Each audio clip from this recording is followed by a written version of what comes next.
Le but en fromage, c'est de faire durcir ton lait pour le transformer en fromage et tu le découpes en grains pour séparer la matière sèche de l'humidité. Donc récupérer le fromage et virer tout ce qui est humide que tu veux pas.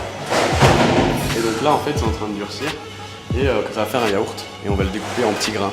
Et après tu auras le grain qui va tremper dans du petit lait et c'est comme ça, là on parle déjà plus de lait, on est en fromage là. Voilà. Et tu vois c'est en train de... Tu vois ça fait une gelée.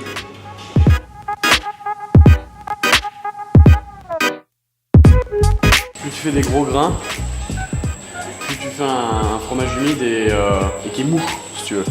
Après, on va faire jusqu'à ce que ça fasse la taille d'un grain de blé. Bah bien mon petit gars, ça c'est ma râpe à fromage porte-bonheur.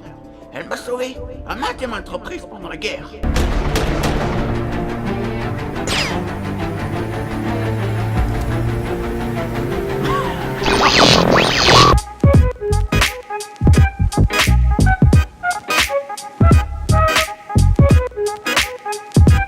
C'est des cuves, tu peux faire 8 fromages maximum par cuve. Ouais, c'est ça. Bah ouais, parce qu'il faut 400 à 450 litres pour faire un fromage. C'est un des fromages qui a le plus bas rendement le comté. En fait, t'as 9-10% de rendement. Tu vois, on commence déjà à plus se réduire.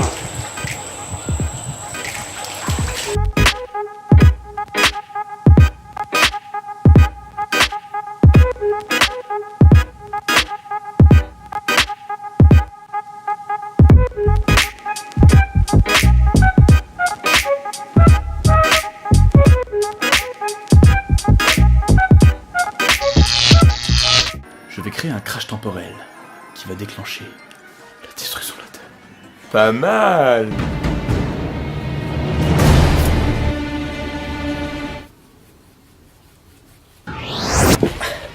Alors, c'était bien? Eh ouais ma gueule, prépare-toi à vivre l'apocalypse. Donc en fait je fais des vidéos depuis 3 ans, donc elles sont pas toutes sur internet, petit à petit j'en ai mis et maintenant je fais, c'est mon gros hobby en fait on va dire, et j'aimerais en faire mon métier plus tard. Tu récupères tout le temps du petit lait pour faire tes ferments pour le lendemain. Et ça te rajoute un côté terroir, en fait. Parce que tu reprends toujours sur ta fabrication d'avant pour ensemencer le lendemain. Donc ça te fait un roulement et un truc caractéristique à ta fromagerie au niveau des ferments, tout ça. Et en comté, tu as le droit à un seul ferment commercial. Tout le reste, il doit être fabriqué. Voilà, donc là, il va tout chauffer à des températures différentes, mettre des trucs dedans, des micro-organismes dedans qui vont se développer. Et le lendemain, bah, il ressort et il peut ensemencer ses cuves, quoi. C'est un produit naturel. Voilà.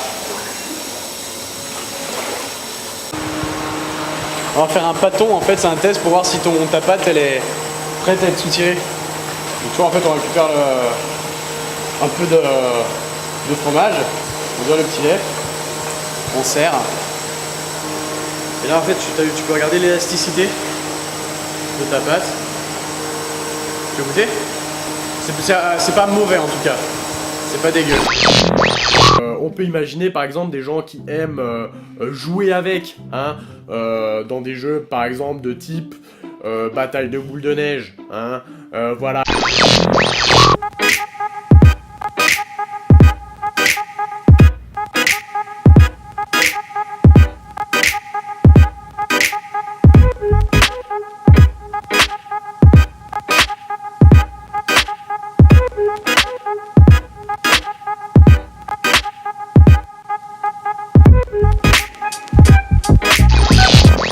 Vu qu'on est avec une matière qui n'est pas malléable, hein, qu'on ne peut pas tenir en main, on va plutôt partir sur une configuration de type bataille d'eau, hein, voilà.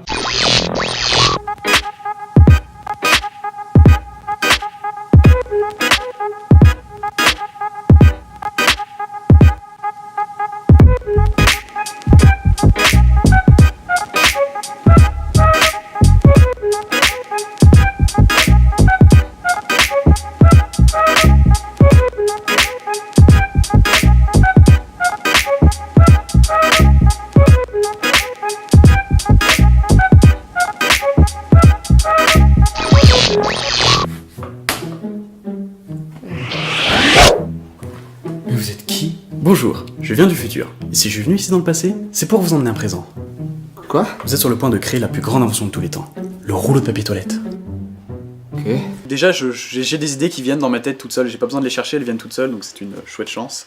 Ensuite, je les mets sur papier, j'écris et je les rédige, et dès que j'ai une histoire qui est vraiment complète et tout, bah j'appelle mes copains, et puis bah, après j'essaye de la tourner, je la monte, et ensuite je la mets sur internet, et voilà quoi.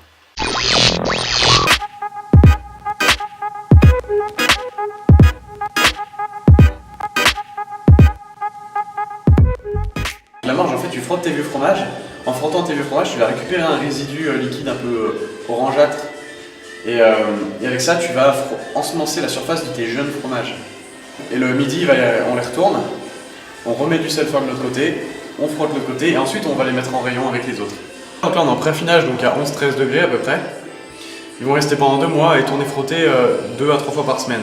Ça sert à nettoyer ton fromage, à conserver aussi, parce que le sel ça conserve, à aider à la formation de la croûte, un peu donner du goût et enlever les impuretés, tout ça. Voilà. Et donc là, la plaque, c'est obligatoire. Si elle n'y est pas, on ne sait pas du compter.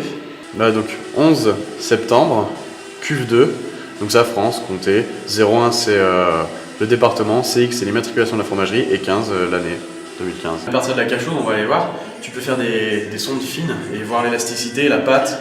Surtout regarder la pâte, tu ne manges pas, mais tu contrôles ta pâte, voir comment elle est. Et ça t'aide à régler ta cave, régler ta température, ton hygrométrie de ta cave.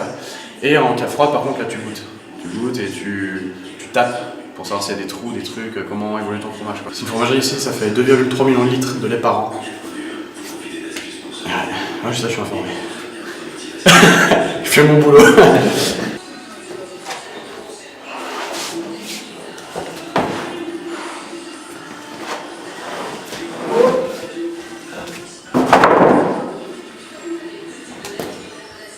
Aujourd'hui, je quitte tout, j'arrête mon métier, j'ai un métier, enfin, je veux dire, j'avais tout pour avoir une vie bien, normale, avec un bon salaire, tout ça, et je quitte tout pour justement partir à Lyon et faire une école d'acteur, pour me former justement, parce que j'ai envie de faire ça comme métier, j'ai envie de créer des vidéos, des séries, plein de choses comme ça, j'ai plein d'histoires à raconter.